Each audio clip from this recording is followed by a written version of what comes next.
이제까지는 고린도 교회 안에서 벌어진 일상의 여러 갈등들을 다루었다면 오늘 본문부터 12장, 13장, 14장까지에 걸쳐서 우리가 신앙생활하는 동안에 경험하게 되는 신비로운 어떤 체험들, 성령의 은사들, 그런 것들을 좀 잘못 사용하고 있는 고린도 교회의 문제가 있었습니다. 성령의 은사가 많이 드러났는데 그 은사를 자신들 안에 있는 죄성으로 이렇게 오용해가지고 또 시끄러운 문제가 발생했고 교회의 권위가 흔들리고 이런 일들이 생긴 겁니다. 고린도 교회 일부 사람들은 예수 믿기 전에 우상 숭배를 하고 살았던 사람들이죠. 고린도시에 우상의 신전들이 많았고 우상 숭배가 창궐했었으니까요. 그때 잘못 추구했던 이 종교 체험들, 그런 거를 교회 안으로 습관과 어떤 형식을 그대로 끌고 들어온 사람이 있었던 겁니다.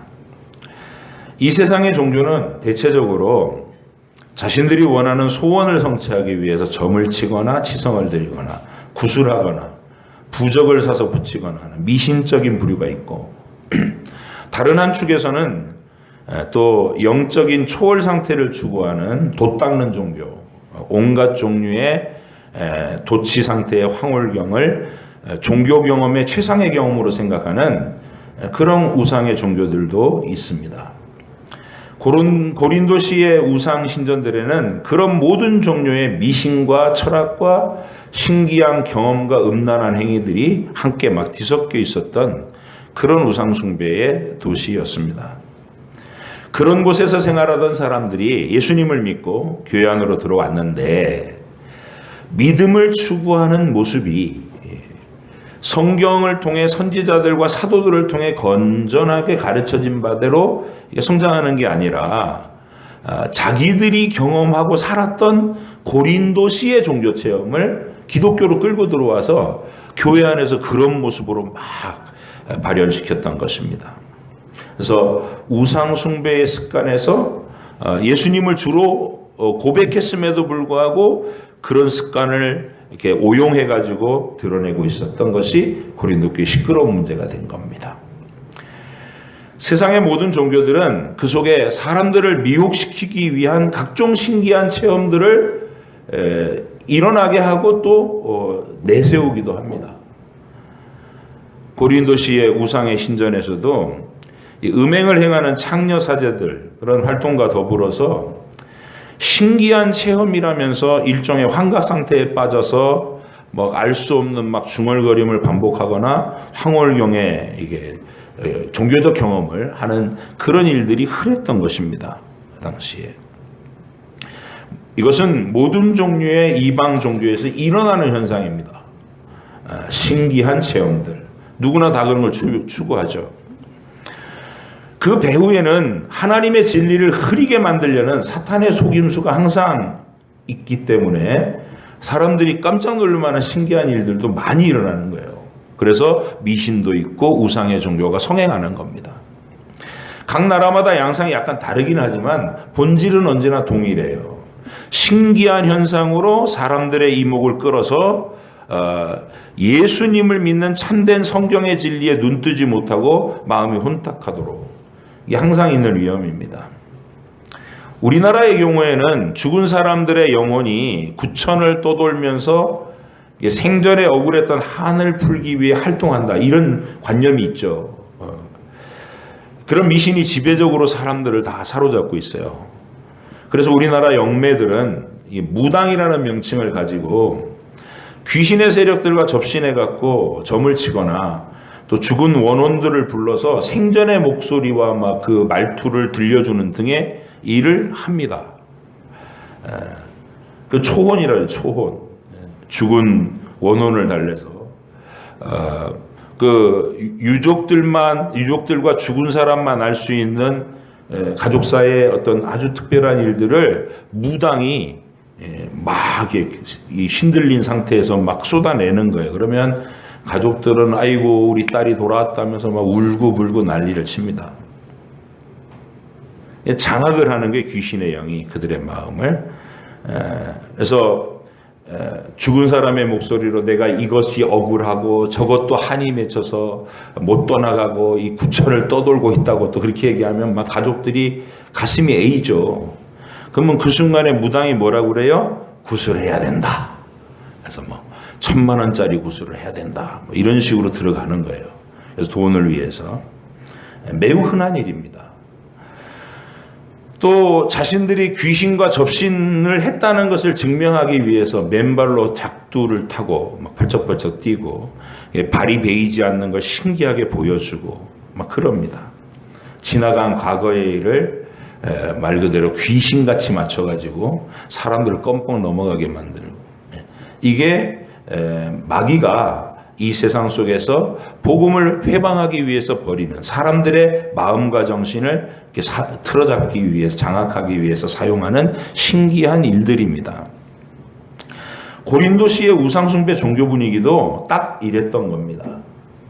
그런 중에서 가장 흔했던 일들이 사람들이 우상의 신전에 들어가서 막 어떤 접신 상태에서 황홀경에 들어가서 손과 발을 벌벌 떨면서 아무도 알아듣지 못하는 이상한 소리들을 내면서 영적으로 최상의 경지에 이르렀다고 내세우는 그런 현상들이 있었습니다. 만연되게. 그런데 고린도 교회에서 바울에게 질문을 해온 사람들의 이야기 중에 하나가 그런 현상을 교회 안에서 일으키면서 신비로운 방언, 성령의 방언이라 이렇게 주장하면서 예배 시간마다 막 시끄러운 소리로 아무도 알아듣지 못하는 막 그런 말들로 와글와글거리면서 자기들이 특별한 사람이라고 내세우는 사람들이 있고, 그 사람들에게 존경의 눈빛을 보내며 추종하는 무리가 또 생겨나고 있어서 우리가 예배를 조용하게 못 드린다는 거예요. 그런 문제가 바울에게 접수된 겁니다. 믿음의 초보 단계의 사람들이 그 모습은 대단하게 보이죠. 그래서 또 그런 일을 하는 사람들이 얌전하게 그냥 그렇게 신기한 기도에만 몰입하고 이러는 게 아니라 뒤에 가서는 꼭 이렇게 얘기를 하는 거예요. 바울은 사도가 아니다. 권위를 깎아내리고, 교회 지도자들이 말씀 가르치려고 그러면 시시하게 이런 성령의 강력한 능력을 나타내야지 이러면서 교회의 권위를 묵살하고, 이게 고린도 교회의 영적 분위기였어요. 바울은 그런 고린도 교회인들에게 성령의 은사로 주시는 올바른 방언이라는 것이 무엇인지를 말하면서 그들에게 문제가 되는 과시형 이 종교 행위를 분별해서 억제하도록 편지를 쓰고 있는 것입니다. 그러나 바울은 자칫 이 잘못된 신앙적인 체험을 근절하려다가 성령께서 주시는 그 신비로운 체험들과 진짜 기적들까지도 그런 열정까지도 불씨가 꺼지지 않도록 매우 신중하게 이 문제를 처리해야 했던 것입니다. 바울은 성령께서 주시는 은사 중에서 특히 고린도 교회에서 문제가 되는 이 방언 현상에 대한 건전한 지침을 내려주어야 했습니다. 이게 바울의 과제였던 거예요. 고린도 전서에서. 신약 성경에서 초대교회에서 일어난 확연한 성령의 은사로서의 방언은 사도행전에서 여러 차례 드러나는데, 그 방언은 고린도 교회의 일부 신비주의자들이 보여주고 있는 자기 과시형 방언과는 확연하게 구별이 됩니다. 사도행전에서 방언 현상이 일어났던 전형적인 장면이 세 곳이 있습니다. 가장 강력한 방언 현상이 일어났던 현장은 누가 뭐래도 오순절에 성령께서 강림하시던 현장이죠. 그 부분 한번 잠깐 보십니다. 사도행전 2장 4절로 8절 같이 읽어보실게요. 사도행전 2장 4절로 8절 시작. 그들이 다 성령의 충만함을 받고 성령이 말하게 하심을 따라 다른 언어들로 말하기를 시작하니라. 그때 경건한 유대인들이 천하 각국으로부터 와서 예루살렘에 머물러 있더니 이 소리가 나매 큰 무리가 모여 각각 자기의 방언으로 제자들이 말하는 것을 듣고 소동하여 다 놀라 신기하게 여겨 이르되 보라 이 말하는 사람들이 다 갈릴리 사람이 아니냐 우리 각 사람이 난 곳 방언으로 듣게 되는 것이 어찌 됨이냐.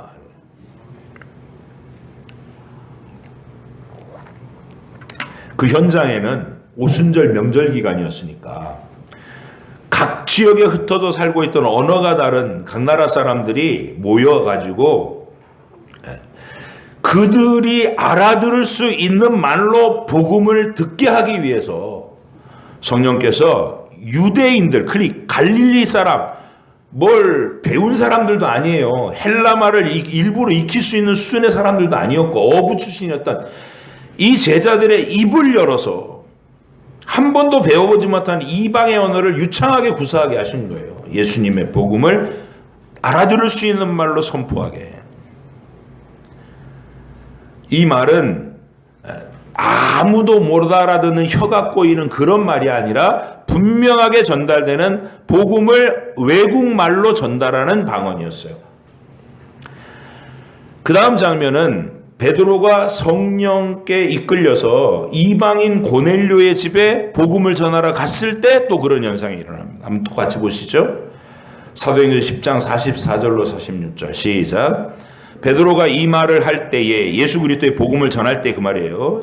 성령이 말씀 듣는 모든 사람에게 내려오시니 베드로와 함께 온 할례 받은 신자들이 이방인들에게도 성령 부어주심으로 말미암아 놀라니 이는 방언을 말하며 하나님 높임을 들음이로라. 여기도 고린도 교회의 그 사람들이 주장하는 그런 종류의 어떤 신령한 현상이 아니라 분명히 알아들을 수 있는 언어로 이 방언이 나온 거예요. 성령께서 임하시면서 유대인들과 이방인들이 섞여 있던 현장에 언어로 인한 장벽을 극복할 수 있도록 그들에게 공통으로 알아들을 수 있는 방언으로 말하는 현상을 주신 거예요. 한쪽만 은혜 받고 끝나지 않도록 양쪽이 다 은혜 받고 하나님 앞에 동일한 찬양과 영광을 누릴 수 있도록 방언 현상을 일어나게 하셨다는 것입니다.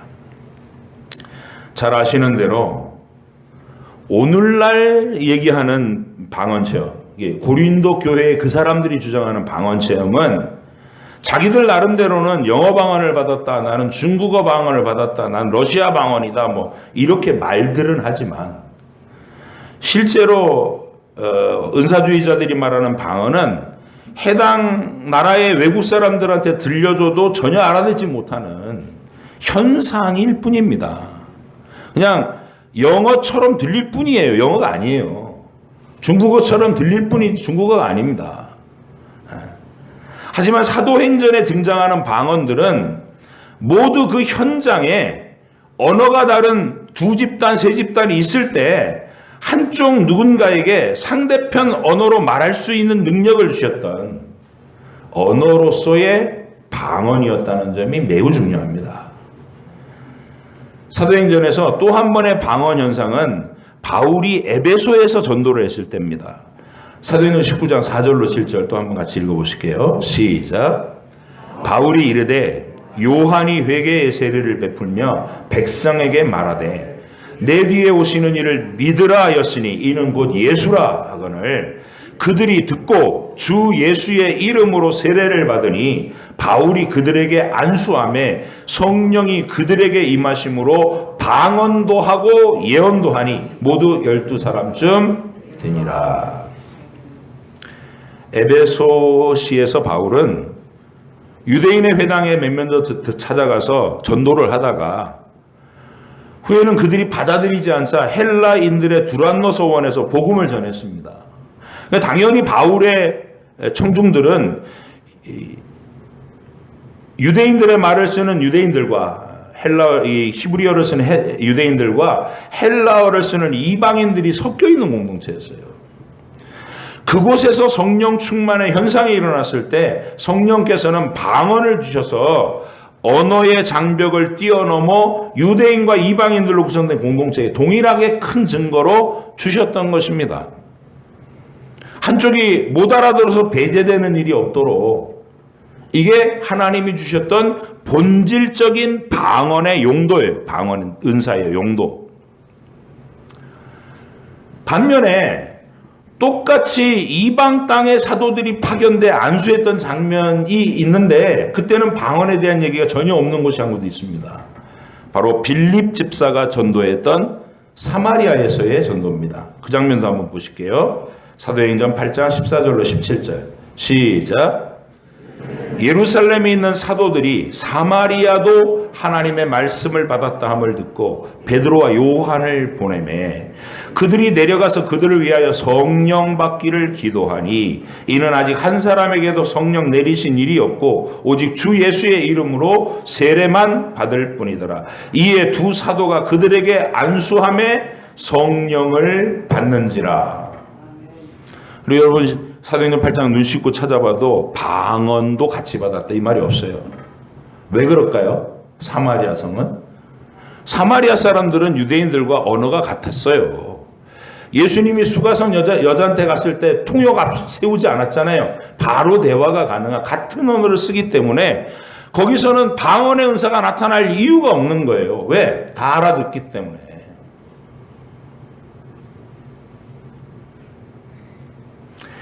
이렇게 사도행전과 다른 모든 신약의 서신서에서 성령께서 임하실 때 일어나던 방언 현상은 하나님께서 목적하신 분명한 의도가 보입니다. 언어가 다른 두 집단이 섞여 있었을 때 한쪽이 그것이 장벽이 되어 하나님의 성령의 은혜 받는 일에서 제외되는 일이 없게 하기 위해서 방언의 은사자를 나타나게 하셔서 지금 일어나고 있는 일을 생중계해 줬던 거예요. 아니면 통역을 해가지고 더 많은 사람들 하고. 그게 성령이 일으키시던 방언 현상의 목적입니다. 그러나 고린도 교회 사람들 가운데 자신들이 특별한 은사를 받았으니 우리가 신령하고 뛰어난 사람이다라고 하면서 지도자를 자처했던 교회를 휘젓던 그 무리들은 그들이 행하던 방언은 사도행전에서의 이 방언과는 전혀 다른 모습이었어요.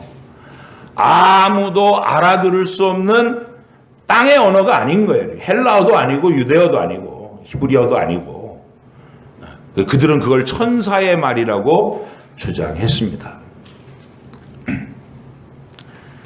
자, 성질이 좀 이렇게 확 다혈질이고 바울이 다혈질이긴 했죠.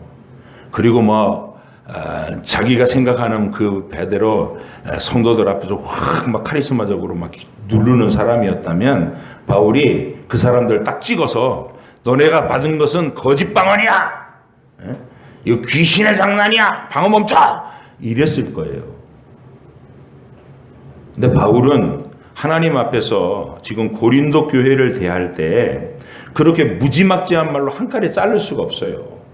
왜냐하면 그 사람들도 예수님은 주님이십니다. 이렇게 고백하는 사람이거든요. 과도하게 자기를 과시하고 과도하게 신기한 현상을 체험하고 싶은 열망이 앞서서 뭔가 지금 교회 안에 문제를 일으키고 있긴 하지만 그들도 주님을 영접한 그리스도의 형제라는 사실은 변함이 없다는 거예요. 함부로 정죄해서 쫓아낼 수가 없는 겁니다. 그래서 바울은 그들을 정죄하고 쫓아내는 대신 오늘 읽은 본문을 통해서 매우 중요한 분별의 기준을 제시해 주는 거예요. 우리한테. 오늘 본문 다시 한번 보십니다. 같이 읽겠습니다. 시작. 형제들아, 신령한 것에 대하여 나는 너희가 알지 못하기를 원하지 아니하노니 너희도 알거니와 너희가 이방인으로 있을 때에 말 못하는 우상에게로 끄는 그대로 끌려갔느니라. 그러므로 내가 너희에게 알리노니 하나님의 영으로 말하는 자는 누구든지 예수를 저주할 자라 하지 아니하고 또 성령으로 아니하고는 누구든지 예수를 주시라 할 수 없느니라. 이게 제일 큰 원칙이다 그 말이에요. 바울은 먼저 고린도 교회에서 은사의 문제로 자기들을 과시하고 있던 그 무리들과 그들에게 휩쓸려서 추종하는 사람들을 향해서 너희는 다 이단들이다 이런 섣부른 판단을 내리는 일을 보류한 겁니다. 단 그들에게 분별의 기준으로 제시해 주는 말이 예수님께 대해서 어떻게 신앙 고백을 하고 있느냐 이걸로 분별해 보라는 거예요. 예수를 저주할 자라라고 하는 말은 바울 당시에 예수님을 거부하던 극렬 유대주의자들이 쓰던 말이에요. 바울 자신이 바로 그런 유대인 중에 한 명이었어요. 아나데마 예수스 이렇게 얘기해요. 아나데마 예수스 저주받은 예수 이런 표현입니다. 성령으로 거듭난 사람은 그런 말을 하지 못하는 사람이다. 저주받은 예수라는 말을 못한다는 거예요. 반대로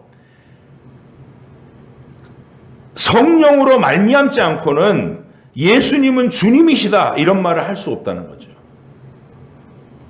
퀴리오스 예수스. 그러니까 오늘 본문의 이 서두의 말에서 바울이 진짜 하고 싶은 얘기는 이런 거예요.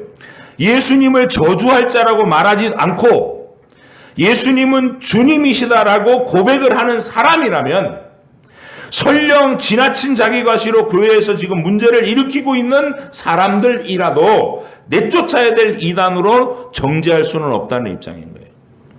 아직은. 그러니까 바울이 그런 사람들과 그들을 추종하는 많은 교우들에게 최선을 다해서 부드러운 말로 설명을 시도하고 있는 겁니다. 그게 고린도전서의 분위기인 거예요. 아무도 알아듣지 못하는 그 신기한 현상을 마구마구 드러내면서 자기들이 막 최고인 것처럼 행세하는 그들을 최대한 적대적이지 않은 말로 그러면서도 설득해서 자제시키고 하나님이 진짜 의도하시는 올바른 은사로 돌아오게 만들고 싶은 간절함 그 느낌을 잘 헤아리셔야 된다 그 말이에요. 고린도전서 14장 18절로 19절 바울의 그 간절함을 이렇게 표현합니다. 보세요. 시작. 내가 너희 모든 사람보다 방언을 더 말함으로 하나님께 감사하노라.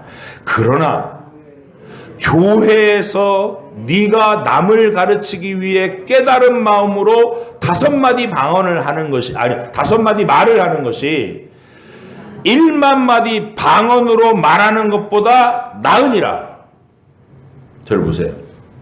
고린도 교회 그 사람들은 목사님 설교도 필요 없고 뭐 가르치는 교사들도 필요 없고 우리가 최고다 그러던 밤새 모여가고 와라라라 지금 난리가 났는데 바울이 말하는 거는 깨달은 말 5마디로 너희 중에 정말 평범한 주일학교 반사 하나가 자기가 깨달은 예수님의 복음을 가지고 아이에게 가르치려고 하는 그 가르침이 밤새도록 방언을 한 것보다 더 유익하다. 이게 얘기한 거예요. 균형을 잡아주고 있죠. 바울은 그들에게 성급하게 너희는 귀신 방언을 받았다 이렇게 말하면서 정죄하지 않습니다. 그들이 주장하는 방언의 은사라는 것이 성령께서 주시는 진짜 방언의 은사와는 결이 다른 것임을 알면서도 그 사람들이 예수님을 주님으로 영접한 사람이 맞다면 형제 자매인 것을 인정하고 다만 자기를 과시하고 드러내려는 그들의 태도를 이렇게 절제시켜서 균형을 잡아주려고 하는 것입니다. 바울은 성령의 은사는 교회 성도들 모두에게 유익을 끼치는 자기과시가 아니라 사랑으로 행해야 된다는 큰 원칙을 고린도전서 13장에서 얘기하는 거예요. 사랑의 원칙이라고 설명하는 거예요. 바울은 이 얘기를 아주 강력한 어조로 말합니다. 우리가 미리 고린도전서 13장에 바울의 그 간절한 표현을 들어보아야 될 필요가 있어요.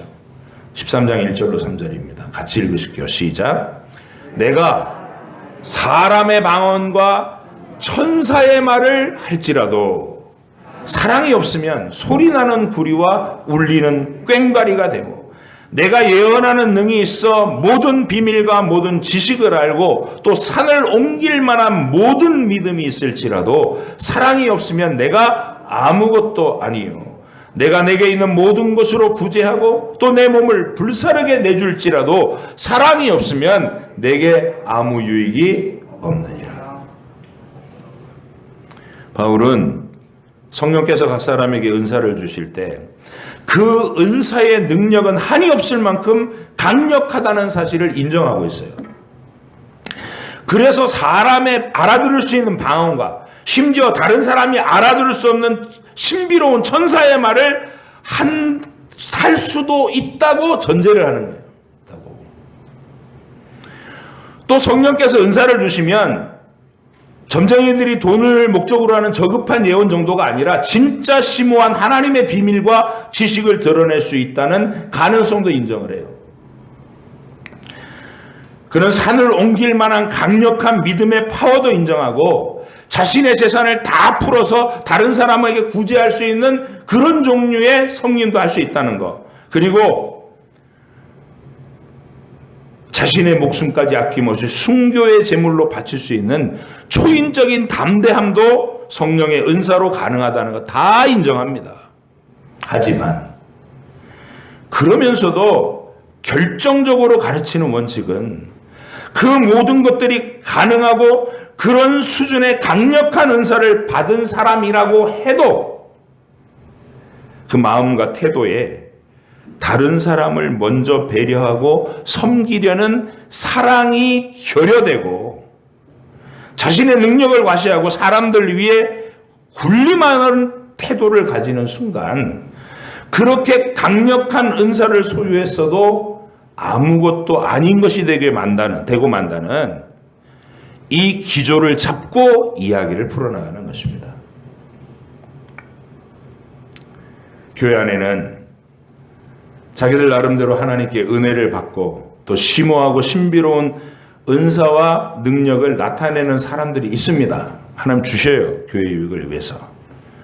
그런데 그토록 멋진 은사를 받았음에도 불구하고 이걸 못 내려놓는 거야. 나를 끼워놓고 싶고 나를 자랑하고 싶고 나를 과시하고 싶은 이 부작용이 우리 옛사람 때문에 생기는 거예요. 우리 안에 들어있는 옛 본성 때문에.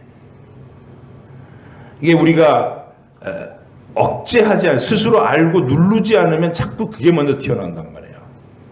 하나님이 원래 주신 목적을 잊어버리고 내가 얼마나 대단한 사람인 줄 알아 이러면서 막 추종자를 만들어내고 싶은 그쪽으로 성령의 은사를 사용하면 꽝이라는 거예요.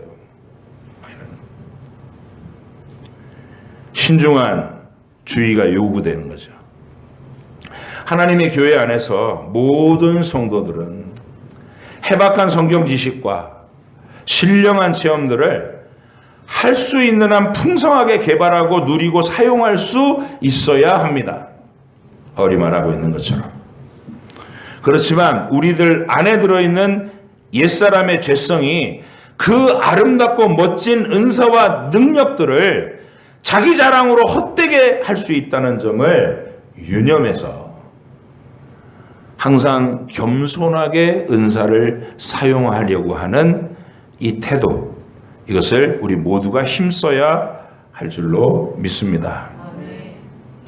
사랑하는 서부중앙교회 교우 여러분, 여러분들의 신앙생활이 해박한 성경 지식과 신비로운 성령의 체험들, 수준과 깊이가 있는 기도 생활, 이런 것들로 풍성해지기를, 얼마든지 더 풍성해지기를 간절히 바랍니다. 그러나 그보다도 더 중요한 한 가지, 주를 향한 사랑과 성도들을 향한 겸손한 사랑의 섬김이 먼저 풍성하기를 원합니다. 한 해의 마지막 이 주일에 또다시 우리에게 허락하실 2022년도를 기대하면서 우리 모두 이 원칙 아래서 더욱 믿음이 깊어져가는 복된 서부중앙교회 성도 여러분 되시기를 주의 이름으로 축복합니다.